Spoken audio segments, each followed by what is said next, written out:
Mapagpalang araw sa ating lahat mga kabro. Mayroon po tayong short update sa mag-ina matapos masunugan ng bahay. Lumipat po sila sa munting kubo ng kanyang tatay. Yan. Samahan niyo po kami, kausapin natin sila at kamustahin. Dito po sila lumipat mga kabro. Ito po yung kubo ni tatay dito. Ito po yung sisilungan ni tatay kasi meron siyang umad din sa baba.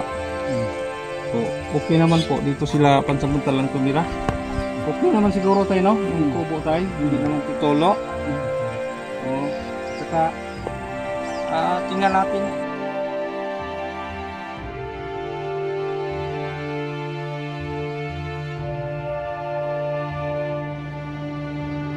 Yung dingding, dahon ng buli. Saka mayroon silang nilagay dito na sara. Buli rin. Pero walang frame. Dito po sila magsaing. Hindi na dapat sila magsaing sa loob kasi delikado kung maulit yung nangyari. Wa may lain nagbuhat trabaho. Apa may bugas? Amo bigas? Dara man ay mayroon pa? Mayroon na. 5 kilo, no? Isang bag. Baka madagdagan natin ay makabalik kami ulit dito ha. Kasi kakausapin ko pa yung nagpaabot ng tulong sa inyo. Pagawan sana kayo ng kubo, maliit na kubo, yung mayos-ayos ba? Tsaka sa ingan. Ang tubig diri, dili ba problema? Ako lagi hapon, magtusa ilahan ato dito sa babaw. May tabay man dito. Layo din no. Ayan, may balon po. Doon lang sa 1 kilometer. 1 kilometro tay ang lalakarin mula dito papunta sa balon, no? Sa taas. Wala bang balon dito sa baba tay? Sa ubos? Wala tubig ng sapa diri tay? Wala. Kaya Jen, di na mo mabasa diri. Di man. Di na, no? Ate? Good na.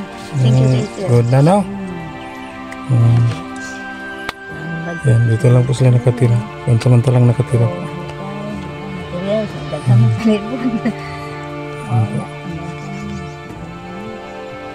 Sige ate ha, babalikan ka namin dito sa susunod na mga araw ha. Kasi kakausapin ko lang po yung nagpaabot sa inyo ng tulong. Kung ano po yung maaring gawin natin sa ating nalikom.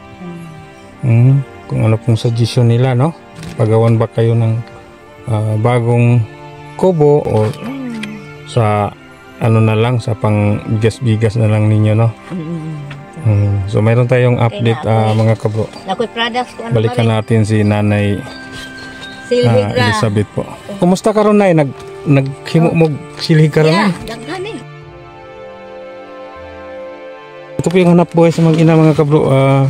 Gumawa sila ng walis tingting para ibenta, makabili ng bigas at ulam. Nay, gawas sa gani sa silhig, Nay. Mga pagtukag kahoy, Nay, no? Katupod kahoy. Niyog, no? Yan, naglalako po sila ng walis tingting. Niyog. Isang tali ng walis tingting, 25 lang daw. May pa, tawad. Si Riajen po, sabi ng tiyahin niya ay hindi po nakapag-aral at saka wala pang binyag.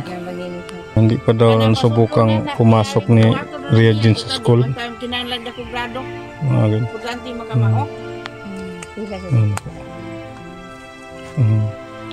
So mayroon tayong update.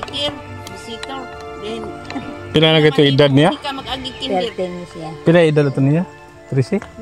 13. Kay kuan man siya 2011. 2011? Oh, sakto. 13 yan. 13 na po ang edad ni Regine. So hindi pa siya nakapasok sa school. Hindi pa yan nasubukang mag-aral po. So kawawa naman po. Tsaka wala pang binyag. Nay, Ibit, di namin magdugay ha. Ga-update rami ninyo o sa inyo ang sitwasyon karon. Balak kami kay dito punuan sa mangga. Tabil-tabil na no? May na lang kay gipabalhin mo ni Tatay Benedicto dire. Hindi naman sila dito. Tingnan naman yung paligid. Linis. Sige, di na may magdugay na ha. Babay na sa inyo. Sige, thank you. Maraming salamat po sa nagpaabot para sa pakubo sa mag-ina. Ma'am Alma nagbigay po ng 5,000 at anonymous donor nagbigay po ng 2,500 galing sa Pulumulok Jinsan.